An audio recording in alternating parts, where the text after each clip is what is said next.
Welcome to the Recovery Daily Podcast.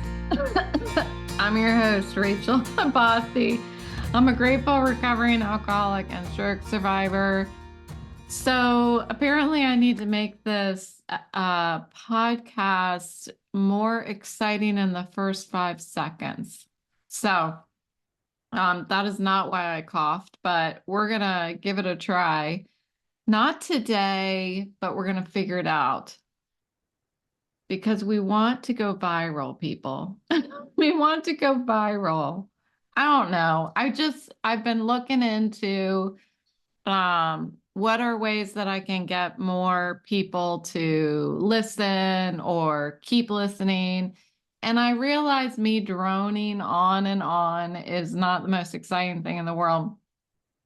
The audience that I'm expecting for this is people who really want to work on their mental, emotional, physical, all of that health and are in recovery and stuff. So there's only so much I can do to really open up with a bang, but I'm going to give it a try. My health has been feeling pretty good over the past couple weeks. That doesn't mean that I can start doing a bunch of things that I normally can't do, but it does mean that maybe I can try to do one thing or something. I don't know. So I'm going to see if I might be able to come up with some ideas about how I can make this more interesting.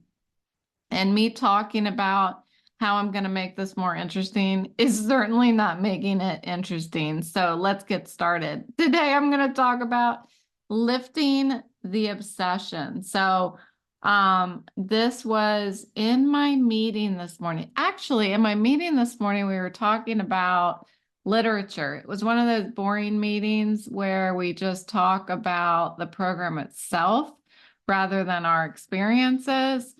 And those are always meetings that I'm like, I'm not going to learn anything today. But I thought, let me just get my remarkable tablet out and I'm just going to take notes whenever something comes to mind.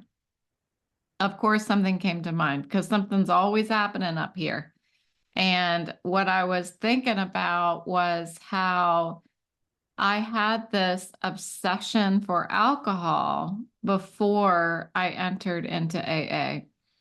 And I turned that obsession into really an obsession with recovery. And it started with the literature and the meetings. And so that's what I was thinking of.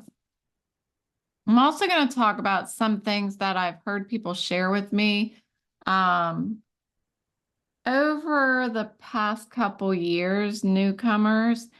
And it really resonates with me when they say this because I felt the same way. And but I feel like it has to be this way.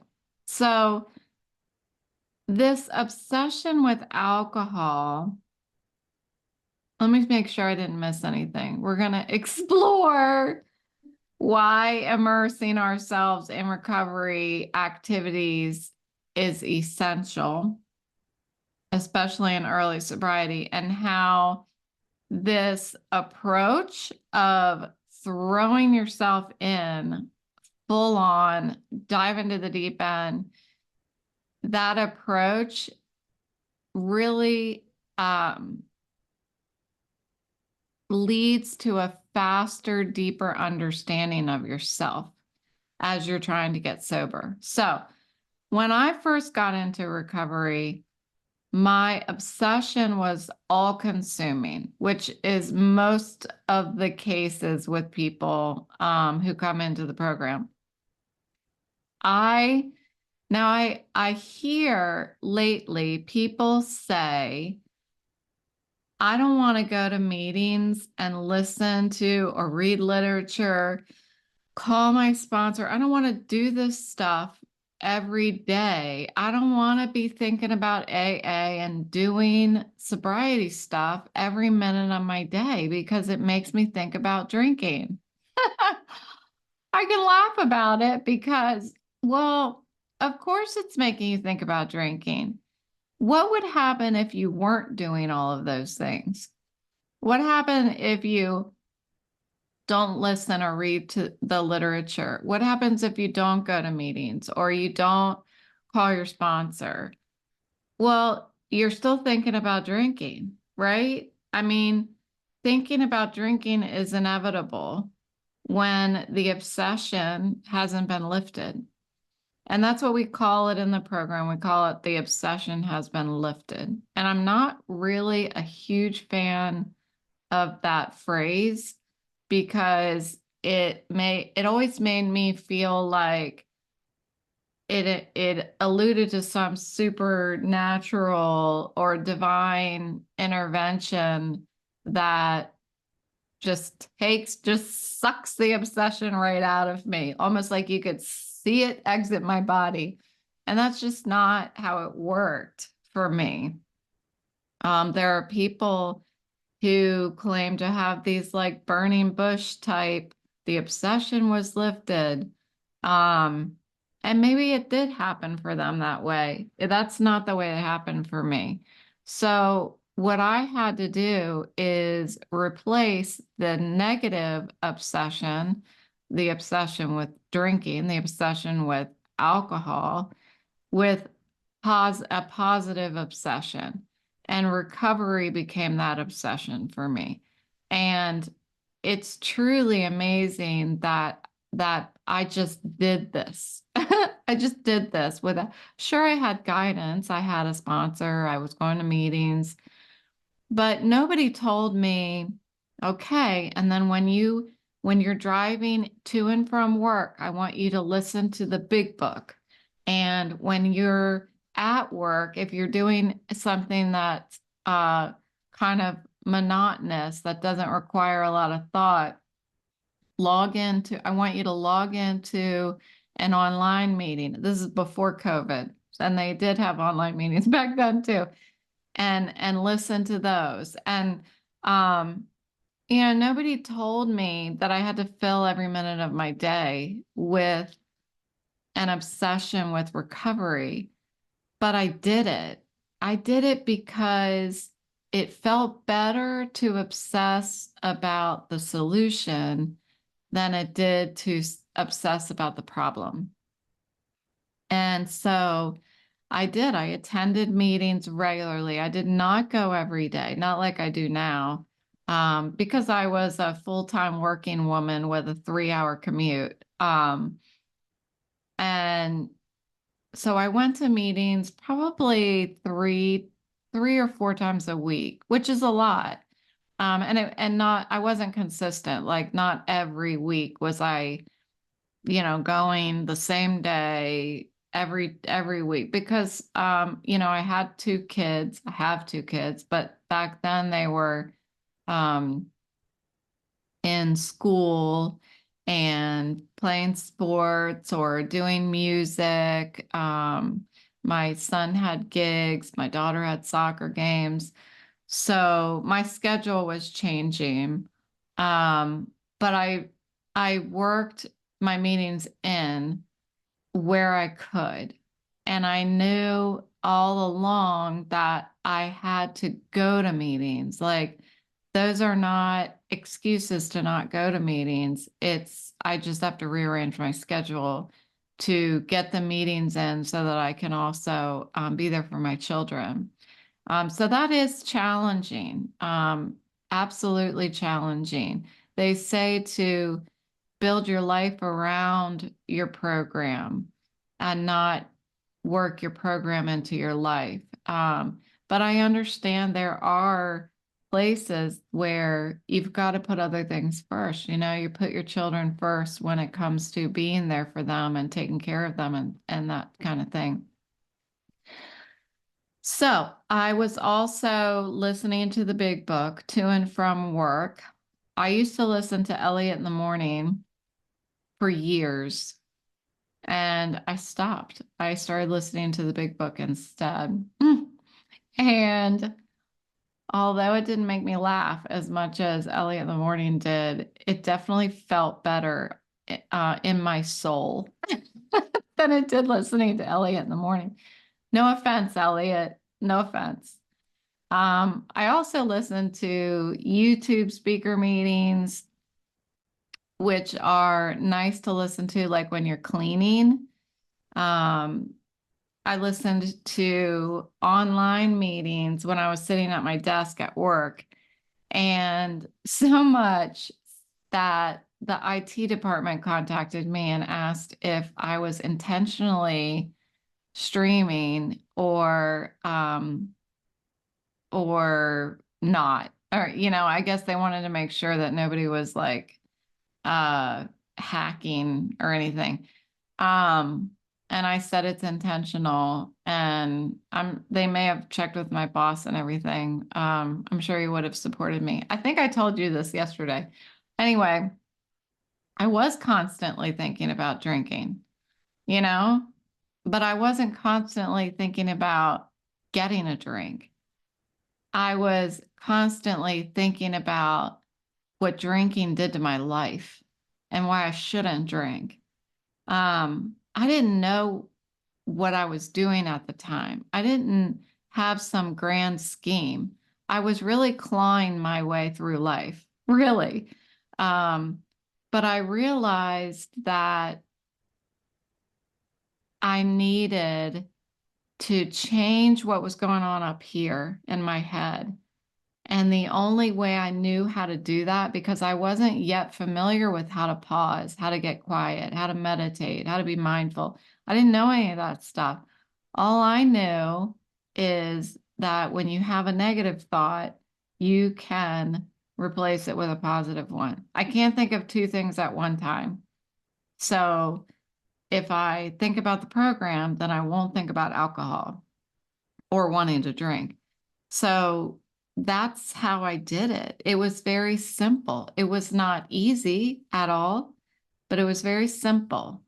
Um, I turned off my wanter and I just did what I knew was the right thing to not pick up a drink, to not want to think about a drink.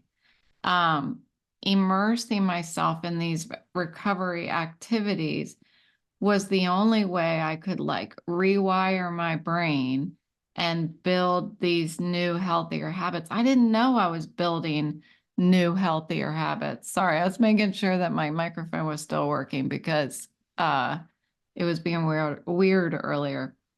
But I didn't know I was building new healthier habits. I was just doing what I was told I should do. Um, I was basically following the rules. It was like I've always been a rule follower. Well, it's like somebody laid down the rules for me and I just followed them. I turned off whatever it is that I wanted to do and I just followed the rules. That's what was in my head. And so I heard this morning and this resonated with me. The steps of recovery aren't something you can learn in a lecture style setting. It's more like I compared it to when I heard somebody say that. It's like when you're in college and you can't sign up for a science class like earth science or chemistry or physics. You can't sign up for any of those science classes without also taking the lab. Well, the lab is the equivalent of the living that we do between meetings. So we go into the meetings and we're just soaking in information. We're just sponges in these meetings. We're listening to everyone's experience, strength, and hope. And then we take that information that we absorbed and we apply it.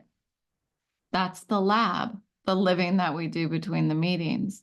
And then we go back to a meeting and we share, this is how it went for me. It didn't work. It did work. This was my experience. And you share it because not only does it help you kind of work out the kinks, but it also is going to help that next person who is absorbing like a sponge and taking it all in. And then they've got to go do their lab. They have to go do their living in between the meetings. And it's that lab, that living between the meetings, that is the application of what we learn in the rooms. And the more that I participated in the rooms, in the program, the more I heard my story coming out of other people's mouths. I heard somebody else say this morning that the literature introduced me to myself, the person that I was underneath all of that alcohol. So in early sobriety, attending the meetings, reading the big book, meeting with my sponsor, even when I didn't feel like it, got me through each day. And that's what it was. They say uh, living one day at a time. I didn't get that. And that's why I couldn't stay sober the first time, or well, the many times before, but the big one where I went to detox and then I went out drinking again a couple months later, I didn't get the one day at a time. I could not live in the day. I just kept thinking about, I can't do this for the rest of my life. I can't do this for the rest of my life. Well, when I changed it the next time, my second time out of detox, and thought, I'm going to follow everybody's suggestions. That's it. That's it. Um, then I had to stay in today because I had to do the things that got me through each moment. And it just takes practice. The consistency of the application is where the solution is at. It's the lab. You know, that lab is probably one of the most important parts of the science class, to actually watch the stuff in, being applied. Um, that that phrase that I heard yesterday came up in my mind again today. Don't drink, don't think, go to meetings. These these steps are not just concepts, again, that we just hear, we take notes. These are tools, and we get to pick them up and apply them in our lives and use them every day. The literature, the meetings, it's all really, it's a mirror. It was like looking in the mirror, and it was like hearing, when I'm listening to the big book, it was like hearing my own life's memoir. But it's not, because I'm writing my life's memoir, by the way. But it was helping me to dig up that person that lived under those layers of alcohol induced fog for so many years. I thought I knew who I was all those years. I was certain that I knew who I was. I remember a woman that I worked with when I worked at the company that my husband works at. She said, I I don't believe that you truly know yourself until you reach your 40s. And I was in my 30s, and I thought, whatever, I know myself. I was heavy on drinking, and I wasn't even close to my bottom yet. But the truth was that I had no idea who I was. No wonder I was so lonely all the time, because it was like I was sitting permanently inside a stranger's body. I was sitting within a stranger. So the more that I participated in this recovery process, the more I discovered myself. I learned about my fears, my insecurities, and I also learned about the pretty great things about myself too. It's not all about bringing me down and being like, well, you suck at this, you suck at this. That's not what it's about. Like looking at our character defects is not about looking at what's wrong with us. It's about, it's like a canvas that's just waiting to be painted. Like, this is what you have to work with. Here's all your brushes. Here's all your paint.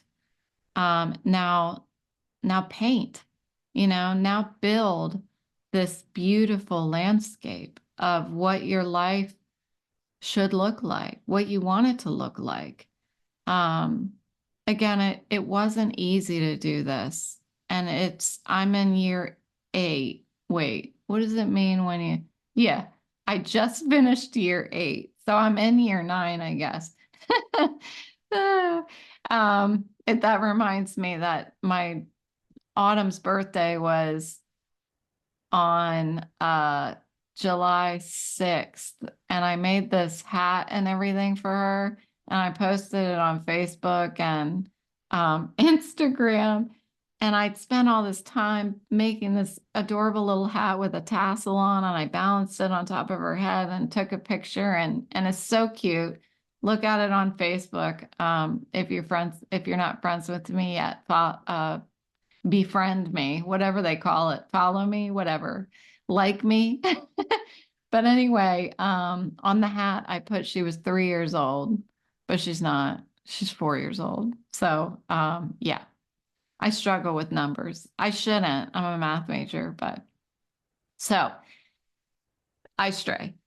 It wasn't always easy, but it was simple. And it has been the most rewarding experience of my life being sober and practicing AA. It's fascinating. It really is fascinating. I want all my loved ones to like join in and we'll all be in AA. I don't care if you have a drinking problem, just come learn how to live, because that's what AA has done for me. So one of the most significant realizations for me was that if I wanted to get better at living this sober life, then I had to practice.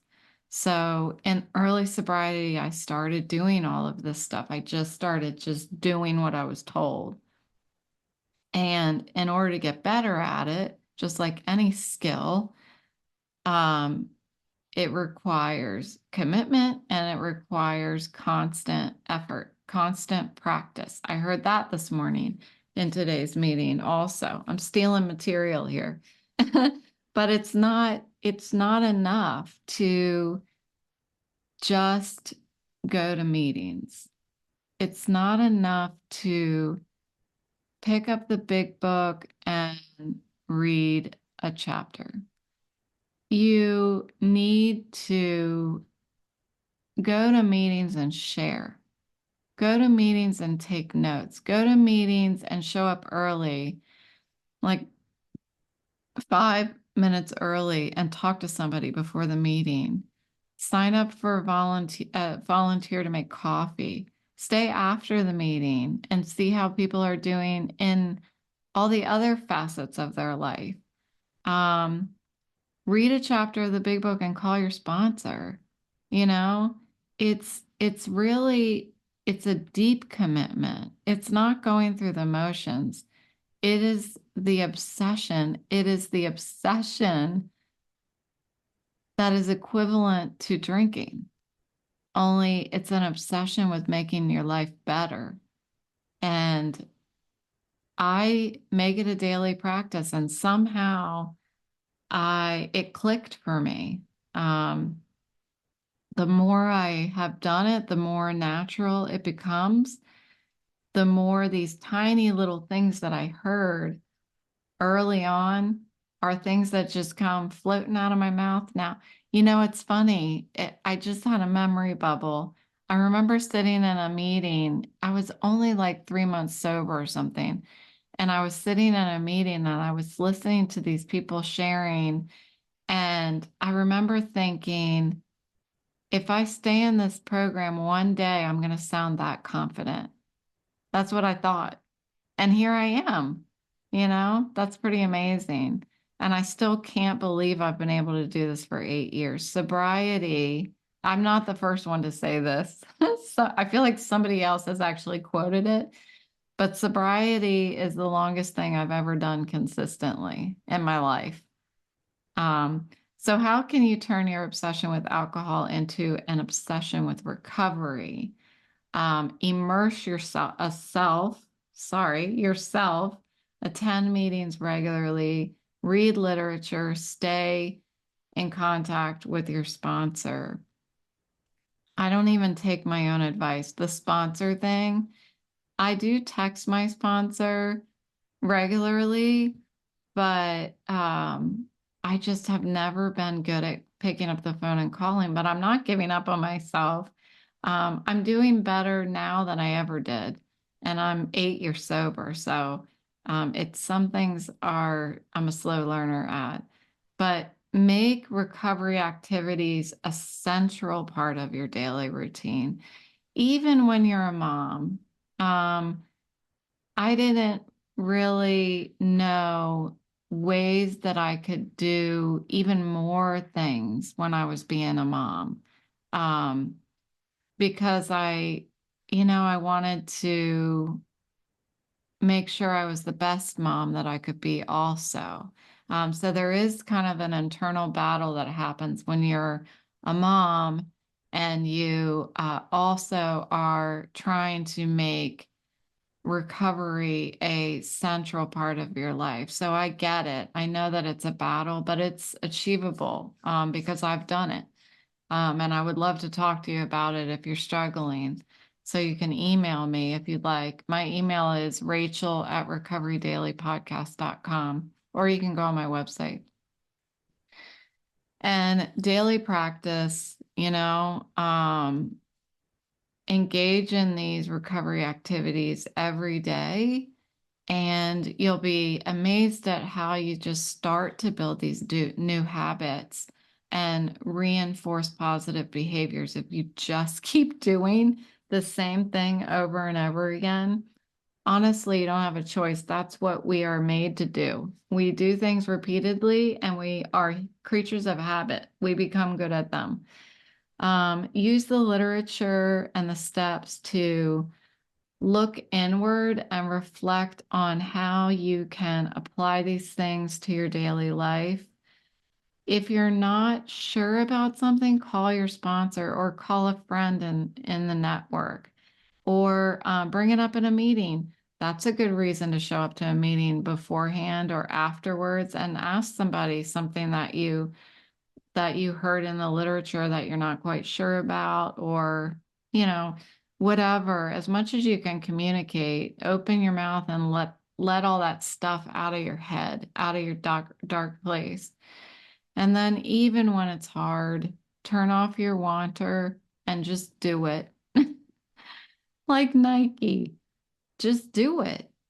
Um, if I could just, if I could just, you know, tell people that I see in the program who say something to me like, well, I'm not into the meetings, or I'm not a step person, or, um, yeah, I'm not going to get a sponsor because I don't get along with women, or,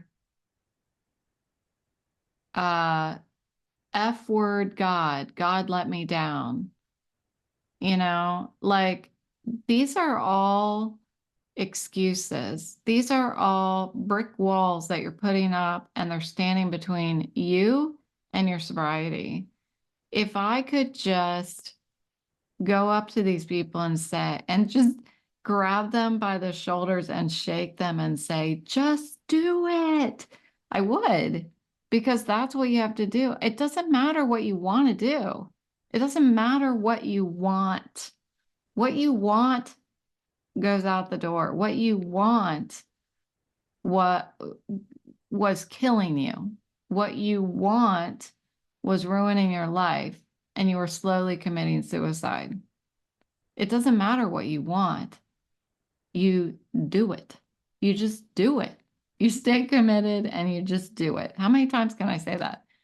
So transforming this obsession with alcohol into an obsession of recovery requires that decision every single morning to renew your commitment, practice, and remain willing. None of these brick walls between you and your sobriety. Always remain willing. You know, if you've been screwed over by, you feel like you've been screwed over by God, it doesn't matter. It doesn't matter what you think. Willingness, you just lay that down and say, okay, I'm going to walk forward anyway. I'm going to do it anyway. It's about how much you care about yourself, not how much you care about God. If you don't want to go through the program with God, you don't have to. You can go through the program with a different higher power. You don't even ever have to say the word God in this program. It doesn't matter. If you don't want to sponsor because you don't like women, well, you can actually go against the norm. If you're a woman and you can find a man that is willing to be your sponsor, you can do it. It's just not recommended. And you may have a hard time finding a man that's willing to do it if they are dedicated and committed to the program and going by the norms of the program. So be a yes person. Say, okay, I'll try it anyway. I've never gotten along with women, but sure, I'll give it a try. Because no is not going to get you sober. By immersing yourself in recovery activities and making them a central part of your life, you can uncover the person that you've been drowning and build a fulfilling and sober life. It is possible. There is a solution, but the way to the solution is paved with the word yes, paved with willingness, paved with commitment. It is not paved with your wanter. It is not. It is not there. Your wanter is gone. So that's all I have for you today. Say hi to a stranger, because I did not have the opportunity today to say hi to a stranger. I did say hi to my neighbors, though, so I'm going to count that. Thank you for joining me today on Recovery Daily Podcast. I will talk to you tomorrow.